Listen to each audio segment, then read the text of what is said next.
Hey everybody, welcome to this month's Good News Report. Here is where you find out what's going on at the Dayton VA. I'm Public Affairs Officer Rhonda Moore.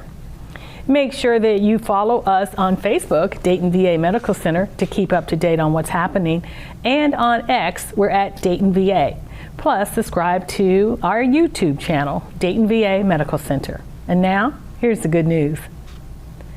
Congressman Mike Carey visited the Dayton VA during August. He said it was a learning opportunity, a chance to see the programs and services offered to his constituents in Miami, Clark, and Shelby counties. The congressman toured the Fisher House and was impressed. It's a free home away from home for relatives of veterans who are receiving medical care at Dayton VA. Hands only for you. So this is all you would do. This is the continuous compressions. And good thing is it'll give you feedback if you're not doing correctly. He also toured the simulation center and got some hands-on experience. He was fascinated by the Sim Center. So welcome to the Dayton VA. You have essentially the leadership team around you. Congressman Carey also met with the executive leadership team and asked many questions about federal funding, the PACT Act expansion, community care, and other topics. I mean, this is an amazing facility. It's a gem in the state of Ohio, but also looking at the service providing area that this region takes in.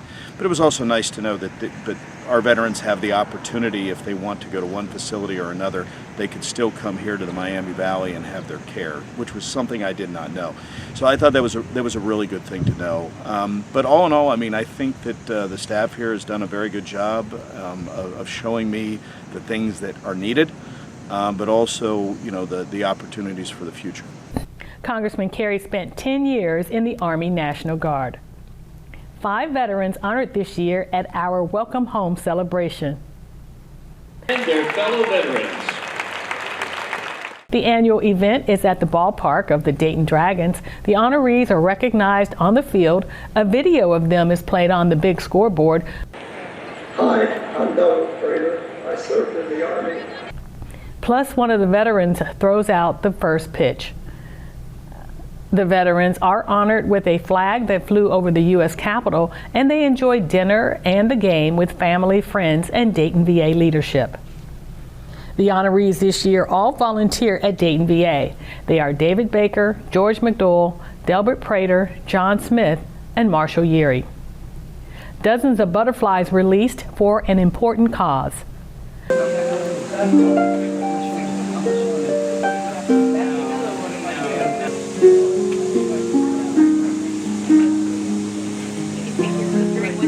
The touching butterfly release ceremony was held at the Grotto Gardens on campus. It was to remember those who've committed suicide and for the loved ones left behind. Director Jennifer DeFrancesco told those in attendance, Dayton VA is here for them to help in any way possible. Chaplain Tim Griffiths talked about the need to lean on each other for strength. This event has been on our program's heart for a couple years now. We were really wanting to show our survivors out in the community and our survivors here at the Dayton VA how much we support them, and we recognize how difficult a suicide loss is, and we were hoping today would be a way to show that there is life after loss, and that we couldn't think of a better way than to do it with butterflies. It was the first year for the butterfly release. Organizers are thinking about making it an annual event. The gift of life given again at the Dayton VA. Veterans and employees donated blood during August. The Armed Services Blood Program collected 33 units of blood.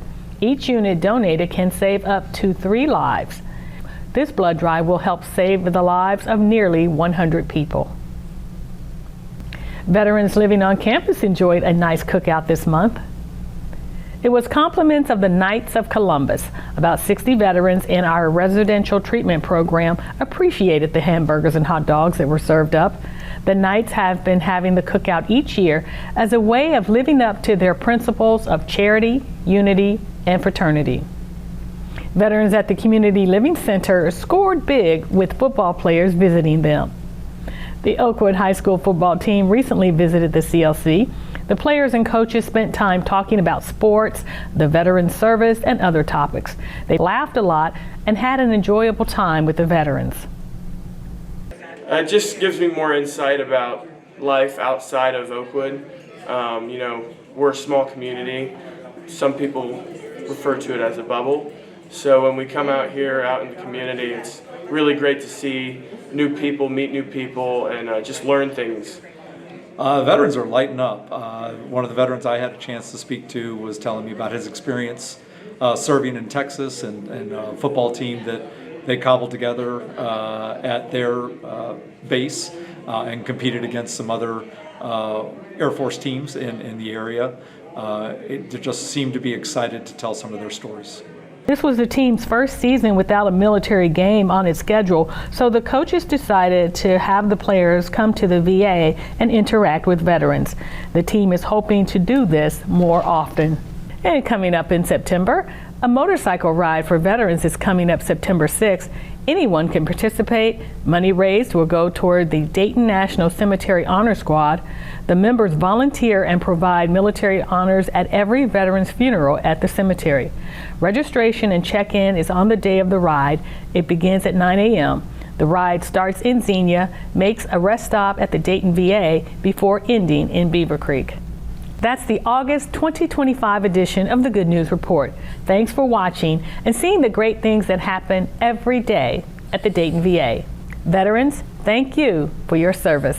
Enjoy your day.